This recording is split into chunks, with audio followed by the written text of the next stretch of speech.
नमस्कार, मैं आनंद कौशल आप सबों का स्वदेश के खास कार्यक्रम में स्वागत करता हूँ। कल मध्य प्रदेश के 44 जिलों के 133 नगर निकायों के मतगणना के परिणाम आ चुके हैं, जिसमें कि 11 नगर निगम, 36 नगर पालिका और 86 नगर परिषद के परिणाम शामिल हैं। 11 नगर निगमों में 7 पे भाजपा ने जीत हासिल की है, 3 पे कांग्रेस ने और 1 पर आम आदमी पार्टी की एंट्री हुई। इन परिणामों के आने के बाद इस पे राजनीतिक पंडित अभी से अलग अलग कयास लगा रहे हैं। आज इन्हीं परिणामों पे एक सार्थक चर्चा के लिए हमारे साथ वरिष्ठ पत्रकार, शिक्षाविद, राजनीतिक विश्लेषक शिव कुमार विवेक जी जुड़े हैं। सर, आपका स्वागत है। नमस्कार, धन्यवाद। सर, 2014-15 में इससे पहले नगर निकाय के चुनाव हुए। उन चुनावों में भाजपा की अच्छी बढ़त थी। आज ये रिजल्ट आया है 2022 का। इन दोनों में कुछ ज़मीनी तौर पे कुछ अंतर भी देखने को मिल रहा है। आप इस पूरे परिणाम को कैसे देखते हैं, इन परिवर्तन को? देखिए, जब भी कोई चुनाव नया होता है तो वो अपने साथ कुछ संदेश लेकर आता है, और इसके संदेश इसलिए बहुत महत्वपूर्ण हैं क्योंकि कुछ महीने बाद ही मध्य प्रदेश विधानसभा के चुनाव आने वाले हैं और देश में लोकसभा के चुनाव होंगे।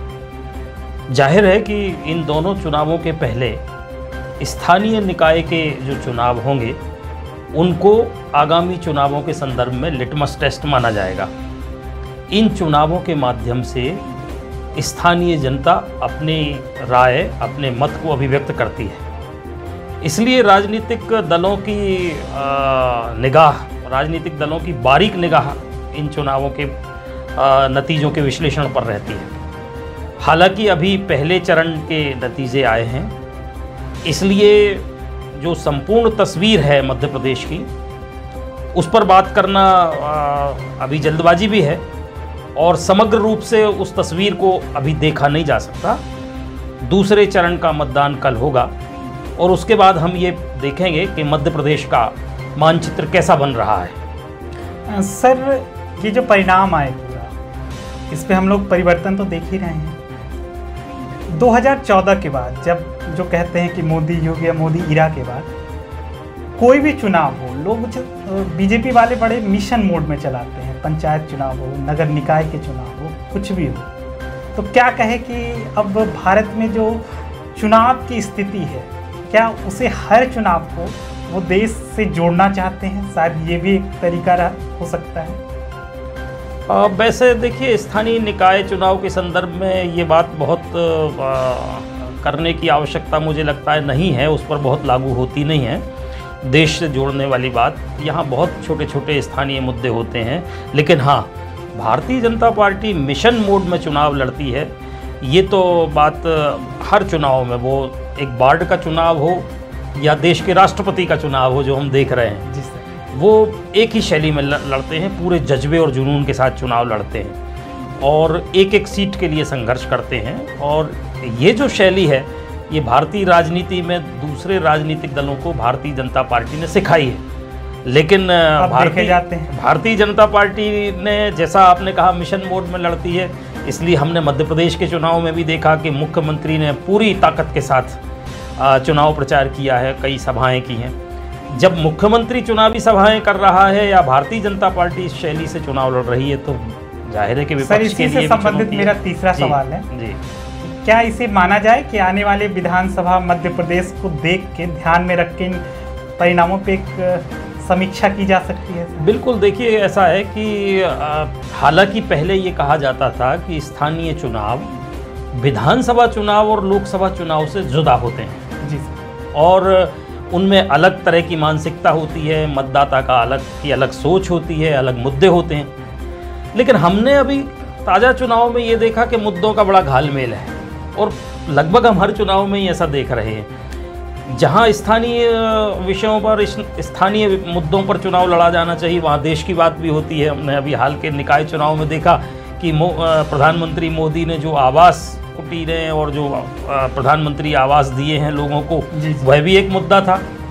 अगर हर घर में नल जल योजना आ रही है केंद्र सरकार के जरिए, तो उसकी भी लोग चर्चा कर रहे हैं। तो केंद्रीय मुद्दे, राष्ट्रीय मुद्दे, केंद्र सरकार के या केंद्रीय संगठन के जो मुद्दे रहते हैं वो स्थानीय चुनाव में भी आ रहे हैं, उनके आधार पर भी चुनाव जीता जा रहा है। वो स्थानीय मुद्दे तो हैं ही, तो एक बड़ा घालमेल सा मुद्दों का है। मैं यहाँ देखना चाहूँगा कि 2014-15 के निकाय चुनाव का रिजल्ट था, मैं देख रहा था डेटा, तो उसमें 16 पे 16 बीजेपी जी, और उसके बाद 2018 में मध्य प्रदेश के विधानसभा के चुनाव परिणाम बहुत उलट का आया। इस बार के परिणाम के संकेत बीजेपी और कांग्रेस दोनों के लिए लोग ऐसा कह रहे हैं कि शायद ये सबक लेने का या सीखने का टाइम है। आप इसे कैसे देखते हैं? हाँ, वही बात मैं अभी कर रहा था कि देखिए, दो पार्टियों के बीच में सिस्टम सिमटा हुआ था और हमारे लिए कोई विकल्प नहीं था, और इसलिए लोग एक विकल्प की तलाश में, बहुत से मतदाता विकल्प की तलाश में रहते हैं। एक विकल्प नोटा है जी सर, लेकिन वो बहुत अच्छा विकल्प नहीं है। एक जगह शायद नोटा का रिजल्ट में भी बुरहानपुर में नोटा ने हराने जिताने में भूमिका निभाई है। तो ऐसे मौके पर हम देखिए, देश में देख रहे हैं कि जहाँ भी तीसरी पार्टी आई है वहाँ कांग्रेस का विकल्प लोगों को मिल गया है, और ज़्यादातर कांग्रेस को उसने रिप्लेस किया है। हमारे यहाँ और आप जिस तरह से परफॉर्म कर रही है, तो कई लोग आपकी तरफ देख रहे हैं देश के दूसरे हिस्से में, और मध्य प्रदेश में भी कुछ ऐसा था। और आपने यहाँ प्रवेश किया, सिंगरौली की नगर निगम पर उसने कब्जा कर लिया है। तो ये एक बड़ा संकेत है कि आपकी पदचाप मध्य प्रदेश में पड़ रही है, मतलब आपके सामने एक विकल्प आ रहा है। और क्या इसे मान लिया जाए कि आम आदमी पार्टी आने वाले दिनों में बीजेपी की जो सबसे ज़्यादा निकटतम प्रतिद्वंदी होगी? क्या निकटतम प्रतिद्वंदी तो अभी नहीं हो सकती, उनको काफ़ी परिश्रम करना पड़ेगा। अभी तो उनके पास नेतृत्व नहीं है, नेता नहीं है, उम्मीदवार नहीं है, उनको मेहनत करना पड़ेगी। लेकिन इससे इनकार नहीं किया जा सकता कि अगले विधानसभा चुनाव में वह भी एक फोर्स होगी, उसके भी उम्मीदवार लड़ेंगे।